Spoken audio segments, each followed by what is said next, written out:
इसमें कौन सी नई बात है मैडम कि उन्होंने चुनावी सभा शुरू कर दी? वो चुनावी मोड पे ही रहते हैं।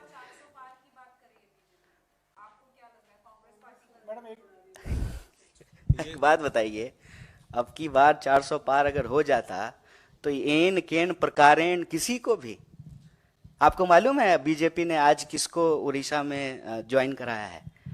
एक बीजेडी का एमएलए जो भाजपा कार्यकर्ताओं के ऊपर गाड़ी चढ़ा दिया। एक तो मुझे नहीं मालूम कि आजकल के नेताओं को गाड़ी चढ़ाने का क्या शौक है। वो टेनी जी का बेटा किसानों पे गाड़ी चढ़ा दिया था। तो ये बीजेडी का जो नेता है वो बीजेपी के कार्यकर्ताओं पे, जो है प्रधानमंत्री जी चुनावी सभाओं में जाकर के कहते हैं कि भाजपा कार्यकर्ताओं की पार्टी है, उनके कार्यकर्ता के ऊपर जो गाड़ी चढ़ा दिया उसको ज्वाइन करा लिया है। क्यों? 400 पार को लेकर के इतना कॉन्फिडेंट होते तो किसी भी स्तर पे जाकर के समझौता करते। अभी आपने देखा कि बिहार में जो है नीतीश कुमार को लेकर के क्या क्या बोलते थे, और अभी जो है सब एकदम सब बढ़िया, एकदम स्वीट स्वीट सा हो गया है। तो मुझे नहीं लगता है, ये दावे हैं, सुनते हैं हम भी, आप भी सुनिए।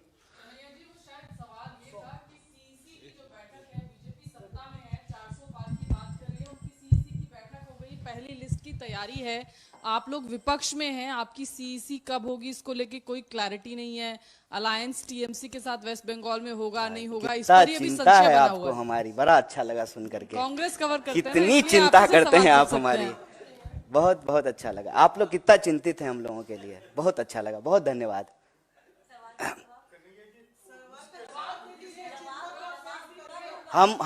हम ये प्रेस कॉन्फ्रेंस एक बहुत ही गंभीर और संवेदनशील विषय पे है।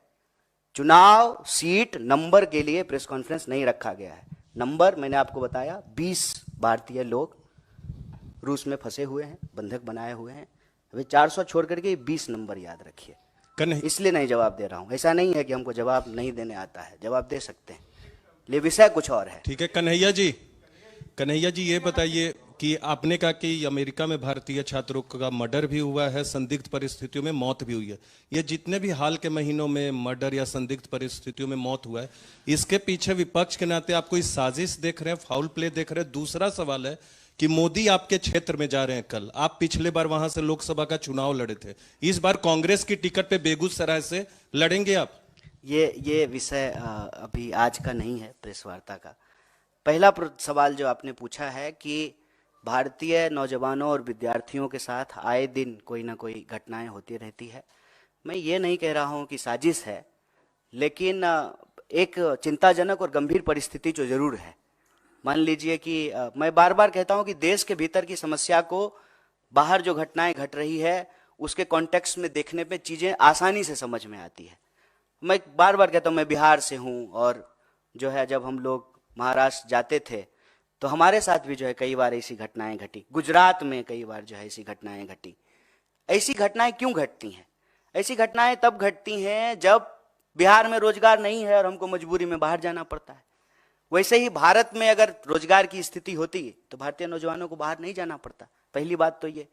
दूसरी बात, जब हम कहीं जाते हैं तो आउटसाइडर्स को लेकर के एक इनसिक्योरिटी होती है स्वाभाविक रूप से, और कैंपेन भी यही किया जाता है। आप लोग अक्सर सुनते होंगे कि बाहर का लोग आकर के रोजगार ले लिया है, बाहर का लोग आकर के यूनिवर्सिटी में हॉस्टल को कब्जा कर लिया है, यूनिवर्सिटी को कब्जा कर लिया है। तो इस तरह से जो है आइडेंटिटी के आधार पे पोलराइजेशन होता है, ध्रुवीकरण होता है, और नफरत फैलाई जाती है, और नफरत का शिकार जो है वो लोग होते हैं। मैं ये नहीं कह रहा हूं कि भारत की सरकार की साजिश है, लेकिन ये परिस्थिति है। इस परिस्थिति में भारत की सरकार को एक्ट करना चाहिए, हम ये मांग कर रहे हैं।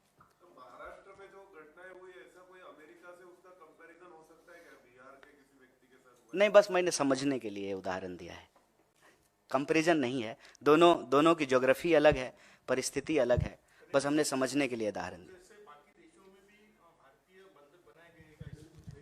फिलहाल तो नहीं, फिलहाल तो हम रूस की ही बात कर रहे हैं।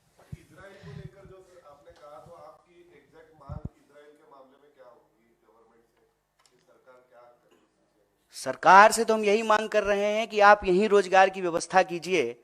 भारतीय नौजवानों को किसी भी परिस्थिति में वॉर जोन में जाकर के काम करना पड़े, जहां मिसाइल चल रही है, गोलियां चल रही हैं, लोग मारे जा रहे हैं, चाहे इस तरफ से मारे जाएं या उस तरफ से मारे जाएं, हम ये नहीं कह रहे हैं, लेकिन उसमें हमारे लोग जाकर के क्यों अपनी जान गंवाएं?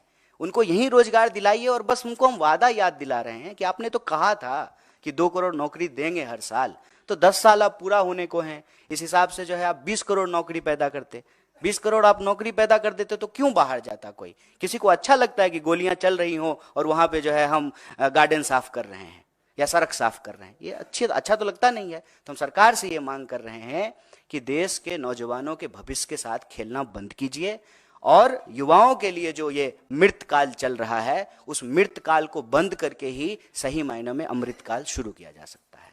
ठीक, धन्यवाद। अब मुझे फिर कभी इसी इशू पे अगर कुछ है तो इसी इशू पे है सर, क्योंकि वहां हमारी साथी ने जो आपसे सवाल पूछा था वो इसलिए पूछा था कि आप कह रहे हैं अमृतकाल चल रहा है, अमृतकाल से छात्रों के लिए अमृतकाल तभी लाएंगे जब सत्ता परिवर्तन करेंगे।